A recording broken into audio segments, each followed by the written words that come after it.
na nung kinuha ako ni Kuya Rob sa bangketa, nagtitinda ng leche flan para i-vlog, alam ko na agad na magiging nasa social media ako, di ba? So, for sure, lahat ng sasabihin sa akin, ano yan, 50-50, hindi 100% na totoo. Diba? Yung iba for content lang, yung iba kung for ano lang, hearsay.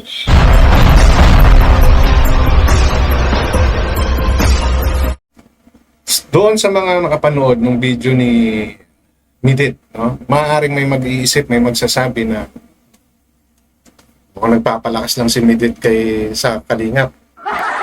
No? Mukhang kumukuha siya ng simpatya ng mga Kalingap supporters and vloggers. No? Kasi doon sa mga nabitawan yung salita, no? Doon sa content niya ngayon, sa live niya ngayon. And it shows na parang sinisiraan niya, no? Yung si Beyonce. Doon sa mga binibitawan niyang explanation. But wag niyo pong isipin sa ganong sitwasyon. Isipin niyo po yung konteksto ng sinasabi ni Midit. No? Kung yan man ay paraan niya para magpalakas or kunin ng atensyon ng Kalingap community at ng supporters, no? Nasa sa inyo po yun. Pero ang akin, ang tingnan nyo po, yung laman, no? Yung sense, yung logic ng sinasabi ni Midit, no? Dito sa kanyang mga pinaliwanag. Okay? Kung ano man po yun po ang lalamanin ng content ko na to. At kung bago pa lang po kayo sa akin channel, please don't forget to like, share, and subscribe na rin po. And pakihit ng notification bell para maging aware kayo sa aking mga upcoming content. Any comment, suggestion, recommendation, leave it on our comment section. Issue lang po tayo, walang personalan. And always, matuto po kayo mag-fact check para hindi po kayo mapagsabihang fake news.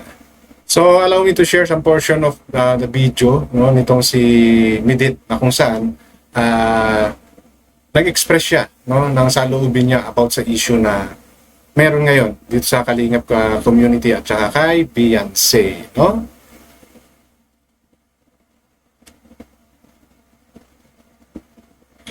Tsaka nakakainis kasi dumadaan din po sa wall ko yung mga issue, yung mga sinasabi against sa kanila, yung sobrang dalilat talaga, like, grabe, like, kaya mo magsalita ng ganyan sa taong tumulong sa'yo. Like, sabihin na natin na galing man sa ibang sponsor yung tinulong. Majority, sabihin na natin majority na nakuha mong tulong is galing sa ibang tao, sa mga sponsors.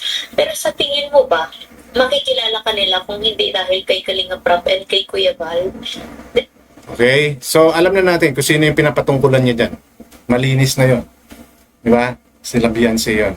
And not only Beyonce, the whole family na yan. And totoo naman yun, no? Pero dun sa part na sponsor, yes, most likely. No? Pero there are sponsor na hindi ganun galaki magbigay. Na kahit pagsama-samahin mo yung binigay ng sponsor, kuminsan malaki pa rin talaga yung kay Kalinga Prab. Diba? Ang sponsor kasi, nagsama-samang pera nila para itulong. Meron din naman talagang sponsor na kayang magbigay ng 100,000, even half a million. Diba? Meron naman kayang magbigay. Pero, yung punto ni Midit na sinasabi niya, no, na yung mga yan, hindi naman yan makikilala, no, yung mga beneficiary kung hindi dahil kay Kalinga Prab or kay Val Santos. Which is yun yung reality. No? Ano yung part nila? Ang part nila kasi, dahil nagustuhan sila ng mga sponsor, kaya sila tinulungan. Because of the charisma they have. Okay? Huwag po rin natin alisin yung facts na yun. No, na merong something sa mga beneficiary rin, kaya sila tinulungan. Bukod pa doon sa effort ng katulad ni Kalinga Prab or ni Val Santos. Oo, may hatak na yan, anduro na yan. No? Kung hindi prinisinta ni Val yan or ni Kalinga Prab, hindi talaga makikilala yan. Totoo yan. Pero kahit papano, 'di ba? Mayroon konti, no? Hindi ganoon kasing laki ng naiambag ni Kalinga Prab, no, doon sa beneficiary yung mismong personalidad niya.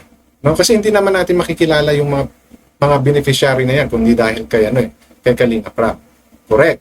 Pero may something din doon kay beneficiary para makuha niya rin yung loob, no, ng mga sponsor at ni Kalinga Prab or ng mga scouter nila. Di ba? So, dito sa sinasabi ni Midit, correct yun.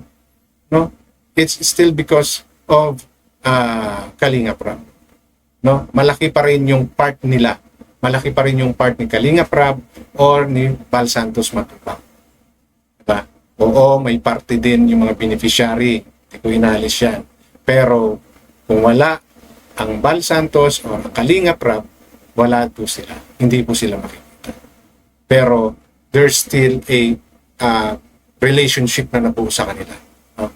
Walang iba-vlog sila Kalingap kung hindi nagpa-vlog sila Beyonce. Hindi matutulungan sila Beyonce and the family kung wala si Kalinga Prab. Dahil kay Kalinga Prab kaya sila nakilala ng sponsor. At nang dahil kay Kalinga Prab, nakilala sila pareho. No? So, may punto yung sinasabi dito ni Midit, no? Wag lang po nating isipin na nagpapalakas siya or gusto niyang makuha yung simpatya ng Kalingap community. No. No. Yung sense ng sinasabi niya po, doon kayo mag-focus. No, wag niyo pong pagpokusan niyo kung ano man yung motibo niya. Di ba hindi? Di ba? Kaya, bakit daw sila magtatanaw ng utang na loob? Eh, galing naman daw yun sa sponsor, yung mga binigay na dito. May sponsor ba kung walang Kalinga Prab and Kuya Val? Di ba wala naman po? So, with regard sa utang na loob, no? Ultimo naman si Kalinga Prab, sinabi niya, wala silang utang na loob kay Kalinga Prab. No? Wala. Totoo. Kasi, bilinag sila eh. Di ba? Bilinag sila. Pumayag silang i-vlog. So, nung nagkasundo sila, may benepisyo silang nakuha sa isa't isa. Di ba? Gumaan ang buhay nila, nakilala sila ng mga sponsor, napabahayan sila, nakapag-aral siya ng maigi, nakakain sila ng 3 beses sa isang araw, hindi na siya binabibilad sa araw. No? Yun yung benepisyong nakuha nila Beyonce and the family. On sa side naman ni Kalinga Prab, syempre, mas nakilala lalo yung channel niya. Tumaas ang revenue niya. Kung may binibigay sa beneficiary, may nabibigay din kay Kalinga Prab. So, both of them benefited. So, kaya hindi kinukonsider ni Kalinga Prab na may utang na loob sila. No? Tayo na lang yung nag-iisip nun kasi sa ganun nating nakita. Diba? Pero para sa akin, yes, may utang na loob, pero it should not be an hindrance, no, para i-push mo yung gusto mong gawin. At hindi naman sila pinigilan ni Kalinga Prab dyan. Diba? Sila yung pinagdi-design. So with regards dyan sa utang na loob, yes, they have. But that utang na loob should not be a hindrance para umayaw ka, or sumagot ka, or sumalimat ka dyan sa mga tao na yan. No, at hindi rin yan yung magiging rason para gawin mo yung ayaw sa loob mo. Kasi 'di ba ano yung nangyari? Ano yung mga issue na binato nila?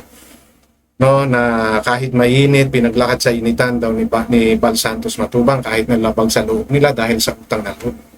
'Di ba? So ngayon, isusumbat mo. 'Di ba? So mas lalo kayong napapasama.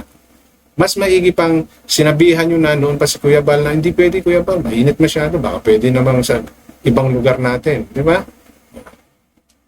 So, kumbaga, kung yun yung, kasi yun yung nireason ninyo, naiinitan. Samantalang before, sanay naman, di ba, sa init.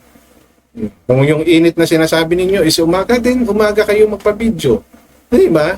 Kumbaga, nasa pag-uusap eh. Hindi nyo napilitan kayong gawin because of utang na loob. No, it should not be like that, no? Although, may part yon pero coming nga na nga kay Kalinga Prab Di ba? Ano ba sinasabi ni Kalinga Prab? Huwag niyong isipin na may utang na loob kayo kasi pareho tayong nakinabang, pareho tayong kumita, pareho tayong sumikat, pareho tayong nakilala. Yun yung kay Kalinga Prab. No, mas nakilala si Kalinga Prab. Si Beyonce nakilala. 'Di ba? So yung yun yung mga punto na dapat nating tingnan. Okay? Diba? Ano tayo, let's think broader. Diba? Hindi yung yung negative, nasa negative lang tayo nakatingin palagi. And ang pagtatanaw naman ng utang na loob, hindi naman yung palagi kang magpapasalamat, ganyan. Exactly. Opo, dito lang sa tapat po ng bahay namin. Exactly. 'Di ba?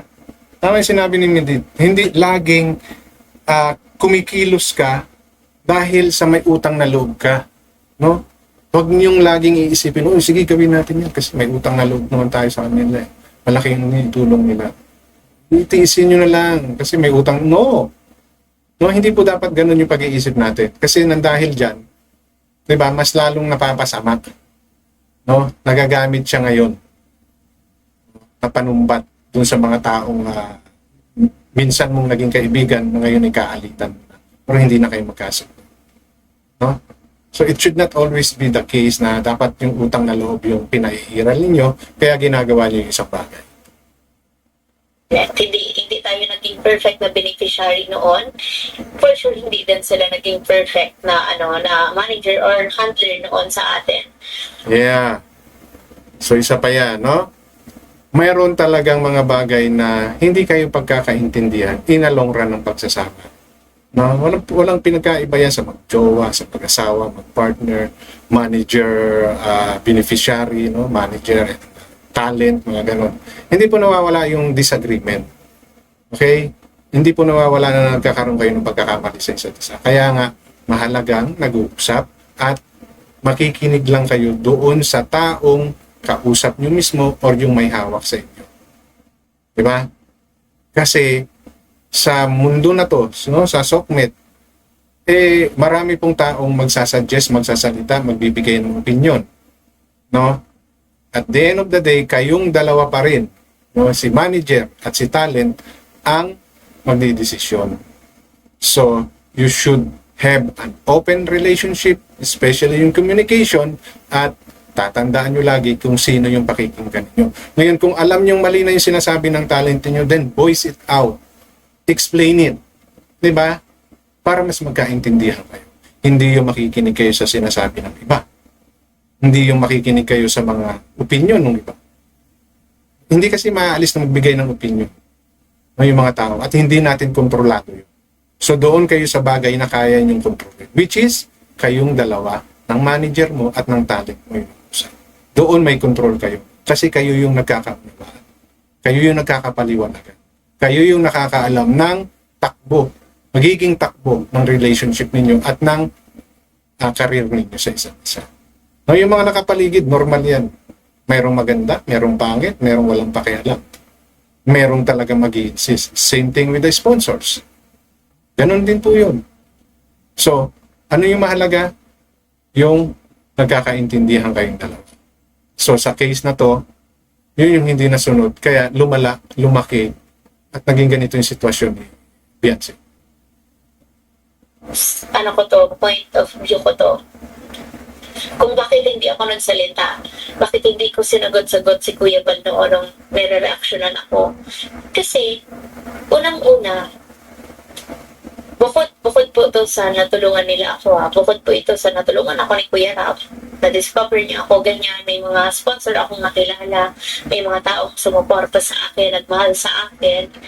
Pero, hindi ko po yun pinapatulan kasi alam ko na nung kinuha ako ni Kuya Rap sa bangketa, nagtitinda ng leche flan para i-vlog, alam ko na agad na magiging nasa social media ako, diba? So, for sure, lahat ng sasabihin sa akin, 50-50, hindi 100% na totoo. Diba? Yung iba, for content lang. Yung iba, for hearsay. Yung iba naman, pampainit lang ng pangalan mo para lalo ka sumikat, ganyan. Pero, hindi yun, hindi siya enough reason para sa akin, para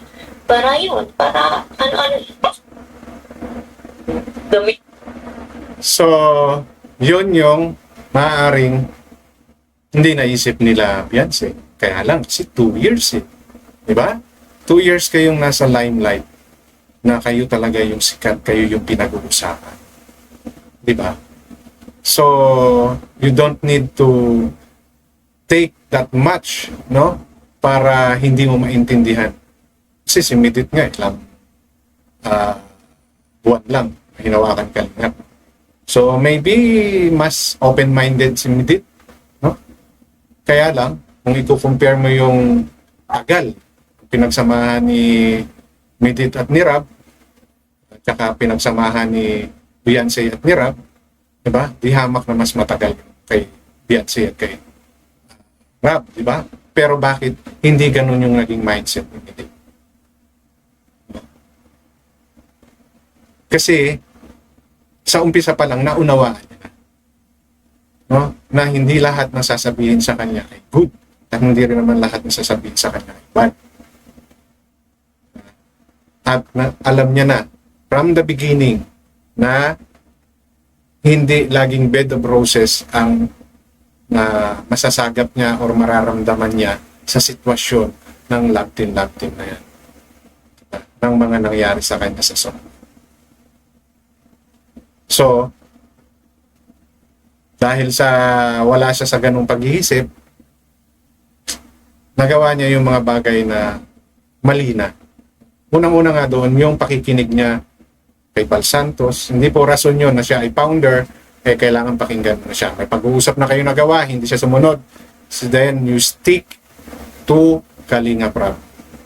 Si Kalinga Prab dapat ang iyong binigyan ng pansin. And yun nga, out of respect, no?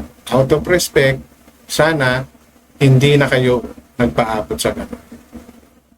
Alam ko yung reason mo kasi nga matigas ang ulo ni Bal Santos. Diba? Kaya lang, yun siya eh. Hindi mo siya kontrolado eh. Diba? So sana, respeto na lang kay Kalinga Prab dahil siya naman yung manager mo, sa kanya ka dapat nakinig. Diba? Kahit na hindi mo na sinunod yung naging batayan, no, ni Midit kung bakit niya hindi sinagot si Kalinga Prab at saka si Bal Santos, lalo na si Bal Santos Matuba, no? Kahit na hindi na yung mindset na ginawa mo. Ang iniisip mo na lang sana, di ba, respeto kay Kalinga Prab. Hindi kayo aabot sa ganyan pangyayari. So na ngayon, imbis na ikaw na yung bida eh, no? Imbis na si Beyonce ng bida, ngayon lumalabas siya na ikontra. Di ba? Na imbis nasa kanya yung simpatya ng ibang tao, ngayon, nawawala. Dahil sa ginawa niya. May mali at siguradong may mali si Bal Santos na gito. Pero yung naging action ninyo, yung mas naging mali sa nangyari. Diba? So, katulad na sinabi ko, kung ano man yung mga nabanggit dito ni Midit, na iisipin ng iba, nagpapalakas siya o nagpapakitang gilas siya sa Kalingap community, no? Sa akin hindi. Para sa akin, may punto yung mga sinabi niya. Yun yung dapat na inasal. Always remember, yes, nagamit kayo, pero nung ginamit kayo, yan ay may consent ng mga magulang ninyo, ng mga guardian ninyo, ng mga taong nakapaligid sa inyo. Minor kasi kayo during that time. Nagkaroon man ng love team, yan ay alam ninyo din. Diba? Sabi nga ni Beyonce, scripted. So, alam ninyo. No, for pakilig lang yan. Ngayon, kung ma-develop kayo in a long run, nasa sa inyo na yun. Diba? Kinagat ng tao, natuwa ang tao, naaliw ang tao, sinuportahan kayo. Kung scripted man yan, diba? Be it. Diba? Kasi yung mga tao naman, scripted man yan o hindi, pag nasiyahan sila dyan, sinusuportahan nila yan. Ano nangyari kay Dan? Di ba, Kalingap Dan? Alam na ng tao, from the start, scripted yung kanyang love team. Pero may sumuport pa rin, may umasa pa. Di ba? So what more pa sa ganitong kay Beyonce at saka kay na nakailan lang nalaman na scripted. Di ba?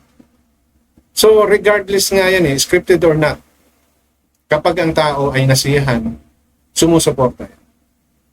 Diba? Sumusuporta. So, I hope, no, medyo nalinawan natin yung kung ano man yung sinishare ni Midit dito sa kanyang content, no. Hindi ito pagpapakita, no, ng pagsipsip o pagpapansin. Okay? Na maaaring iniisip yan ng ibang, syempre, galit or ayaw kay Midit. So sa akin, hindi ko po ganun tinitingnan. Yung punto nung sinabi niya. Respeto, no, at pagtanaw ng utang na loob. Na hindi naman dapat laging nagiging yun ng reason para sumunod ka na lang na sumunod. At habang buhay mo gawing burden sa sarili. Okay, so yun po yung gusto kong i-share sa content na to, and hanggang dito na lamang, maraming salamat.